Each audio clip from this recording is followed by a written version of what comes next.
राधे राधे। इस बार आमल एकादशी का व्रत हम बुधवार 20 मार्च 2024 को करेंगे। हमें इस दिन भगवान विष्णु की पूजा करनी चाहिए। साथ ही साथ इस दिन हमें आंवले के वृक्ष की पूजा करने का विशेष महत्व है, क्योंकि आंवले के वृक्ष में विष्णु भगवान का वास होता है। और हो सके तो इस दिन आप 108 परिक्रमा आंवले के वृक्ष की जरूर लगाएं। और इस एकादशी को रंग भरी एकादशी भी कहते हैं। तो कल अगर आपके पास गुलाल है तो अपने ठाकुर जी को गुलाल ज़रूर लगाएं। अब एकादशी की व्रत कथा। एक पौराणिक कथा के अनुसार जब इस सृष्टि का सृजन हुआ तब ब्रह्मा जी भगवान विष्णु की नाभि से उत्पन्न हुए। उनके मन में जिज्ञासा हुई कि वे कौन हैं और उनकी उत्पत्ति कैसे हुई। इसका जवाब जानने के लिए वे भगवान विष्णु की तपस्या में लीन हो गए।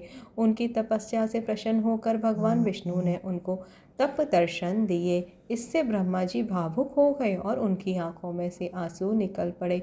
वे आंसू उनके चरणों पर गिरे और उससे आंवले का पेड़ उत्पन्न हो गया। ब्रह्मा जी की तपस्या से प्रसन्न होकर विष्णु जी ने कहा कि आपके आंसुओं से उत्पन्न यह पेड़ और इसके फल मुझे अत्यंत प्रिय होंगे। भगवान विष्णु ने कहा कि आज से जो भी व्यक्ति आमल की एकादशी का व्रत रखेगा और आंवले के पेड़ की विधि पूर्वक पूजन करेगा, उसके सभी पाप नष्ट हो जाएंगे और उसको मोक्ष की प्राप्ति होगी। और दूसरी कथा ये है कि प्राचीन काल में चित्रसेन नाम का एक राजा थे। उनके राज्य में लोग एकादशी का व्रत रखते थे। प्रजा के साथ राजा चित्रसेन भी एकादशी का व्रत रखते थे। एक दिन राजा चित्रसेन जंगल में शिकार खेल रहे थे। खेलते खेलते वे जंगल में काफ़ी दूर निकल गए।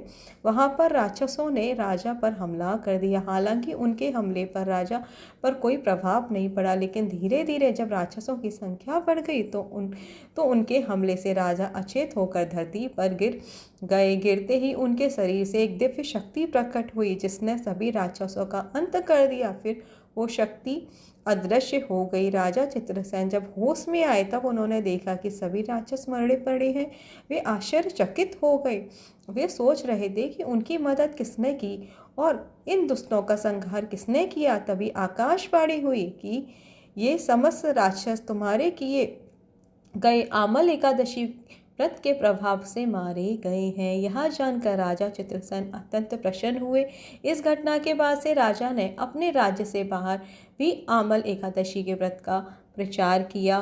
तो बोलिए आमल एकादशी व्रत कथा की जय। राधे राधे। और जो व्यक्ति आमल एकादशी का व्रत विधि पूर्वक करता है उसको 1000 गायों के दान के बराबर पुण्य प्राप्त होता है। तो आप सभी को प्यार भरा राधे राधे।